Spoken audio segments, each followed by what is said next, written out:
O chamado divino. Abraão estava em sua tenda, em um momento de tranquilidade, quando ouviu a voz de Deus chamá-lo. Abraão. Estou aqui, Senhor, respondeu ele, com a prontidão de alguém que já conhecia o som do chamado divino. Então, Deus lhe fez um pedido que parecia impossível de compreender. Toma agora o teu filho, o teu único filho, Isaque, a quem amas, e vai-te à terra de Moriá, e oferece-o ali em holocausto sobre um dos montes que eu te direi. O coração de Abraão apertou. Isaque era o filho da promessa, aquele que ele e Sara haviam esperado durante décadas. Deus tinha dito que sua descendência seria como as estrelas do céu e que ela viria por meio de Isaque. Então, ele podia pedir algo assim. Abraão não discutiu nem questionou. Sua fé em Deus era mais forte do que qualquer dúvida. Ele sabia que o mesmo Deus que lhe dera Isaque poderia cumprir suas promessas, mesmo em circunstâncias tão difíceis de entender. Abraão confiava em Deus mais do que em suas próprias emoções ou lógica. Naquela mesma noite, Abraão começou a se preparar. Com cuidado, ele separou a madeira, o fogo e a faca necessários para o sacrifício. Isaque, sem saber o propósito da viagem, ajudava o pai nos preparativos. No dia seguinte, Abraão se levantou bem cedo. Ele selou o jumento, chamou 2 de seus servos e partiu com Isaque rumo ao destino que Deus lhe havia indicado. Cada passo era um ato de fé, e Abraão caminhava em silêncio, confiando no Deus que nunca falha. A jornada ao Monte Moriá. A viagem ao Monte Moriá foi longa e silenciosa. Abraão, Isaque e os 2 servos caminharam por 3 dias, cruzando vales e subindo colinas, enquanto o calor do deserto tornava o percurso ainda mais desafiador.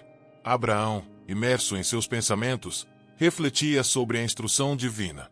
Sua mente estava repleta de perguntas, mas ele não as pronunciava.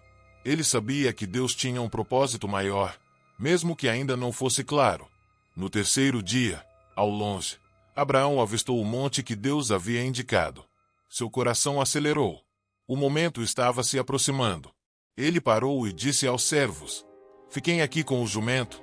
Eu e o menino iremos adiante para adorar, e depois voltaremos a vocês. Essas palavras revelavam algo profundo. Mesmo diante de um comando tão difícil, Abraão acreditava que ele e Isaque voltariam juntos. Era a fé falando mais alto do que a razão. Abraão colocou a madeira sobre os ombros de Isaque, enquanto ele mesmo levava o fogo e a faca. O jovem, percebendo a ausência de um elemento essencial, finalmente perguntou: Meu pai, temos o fogo e a madeira, mas onde está o cordeiro para o holocausto? Abraão olhou para Isaque, sua voz calma, mas cheia de convicção. Deus proverá para si o cordeiro, meu filho. Isaque confiava plenamente em seu pai e na bondade de Deus. Sem mais perguntas, ele seguiu ao lado de Abraão.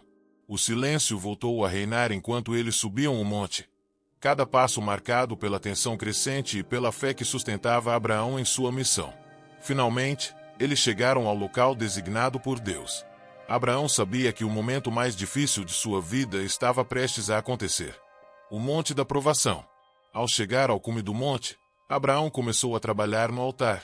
Ele reuniu pedras grandes e as empilhou com cuidado, ajustando-as uma a uma para formar uma base sólida. Isaque observava em silêncio, ajudando a organizar a madeira sobre o altar. Embora ainda não soubesse o propósito exato daquele sacrifício, ele confiava no pai. Quando o altar estava pronto, Abraão parou e olhou para Isaque. O peso do momento o atingiu com força.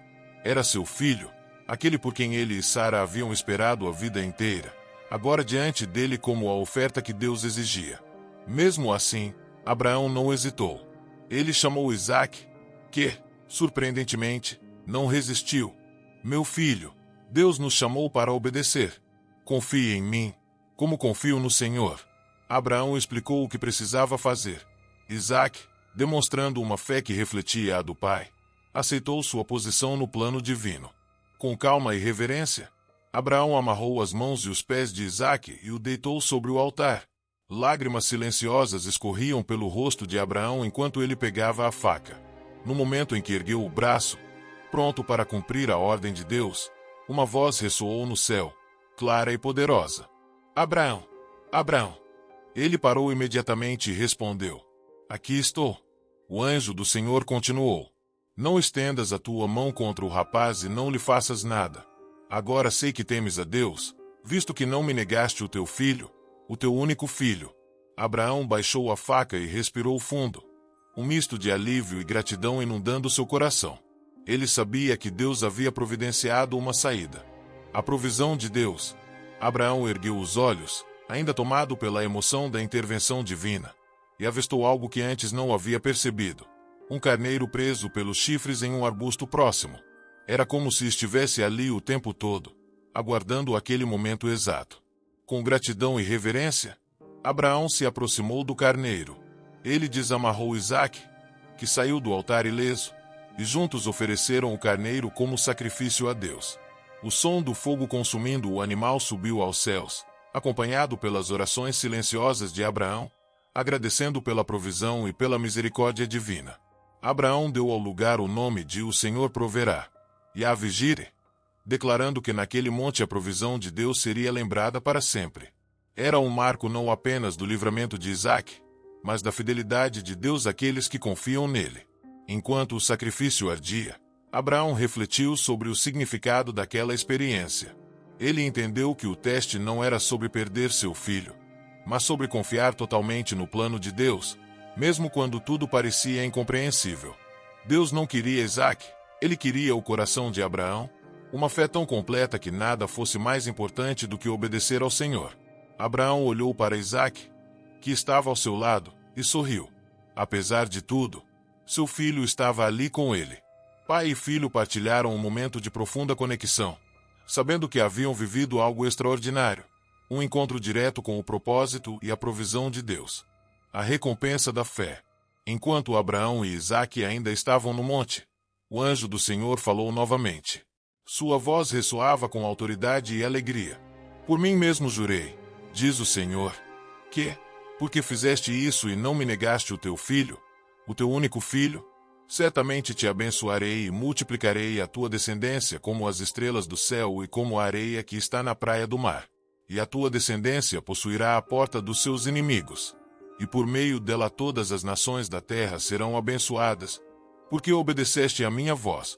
As palavras do Senhor eram um lembrete poderoso das promessas feitas anos antes, agora reafirmadas e fortalecidas pela obediência de Abraão. A fé inabalável de Abraão, provada naquela montanha, resultava não apenas em bênçãos para ele, mas para gerações futuras, incluindo todas as nações da terra. Abraão desceu do monte com Isaque ao seu lado, ambos profundamente impactados pelo que haviam vivido. Os servos os aguardavam no pé do monte, e juntos eles retornaram para Berseba, onde Abraão vivia. A jornada de volta foi marcada por silêncio e reflexão. Para Abraão, cada passo era um lembrete da fidelidade de Deus. Para Isaque, uma lição eterna sobre confiança no Pai Celestial, que sempre provê no tempo certo. De volta à sua casa, Abraão ergueu um altar de adoração. Sua vida, sua família e seu futuro estavam totalmente entregues a Deus, e ele sabia que o Senhor cumpriria tudo o que havia prometido. Reflexões e lições. A história de Abraão e Isaque não terminou no Monte Moriá. Ao longo dos anos, o evento se tornou um testemunho inesquecível para Abraão, sua família e seus descendentes. Ele frequentemente compartilhava a experiência, enfatizando as lições aprendidas naquele dia. Abraão compreendeu que a verdadeira fé vai além das palavras, é demonstrada em ações de obediência, mesmo nas circunstâncias mais difíceis. Ele aprendeu que confiar no caráter de Deus, que é bom e fiel, é a base de uma vida cheia de propósito. O carneiro providenciado por Deus simbolizou algo ainda maior. Um dia, Deus enviaria seu próprio Filho, Jesus Cristo, para ser o sacrifício perfeito por toda a humanidade. Assim como Isaque foi poupado, nós também somos resgatados pelo amor e pela graça de Deus, que proveu um substituto por nós. Essa história nos ensina a entregar tudo o que temos e somos a Deus, com a certeza de que Ele proverá o que é necessário. Assim como Abraão, somos chamados a confiar, mesmo quando não entendemos plenamente o plano de Deus. Que nossa fé seja como a de Abraão, uma fé que obedece, confia e espera, porque sabemos que Deus nunca falha.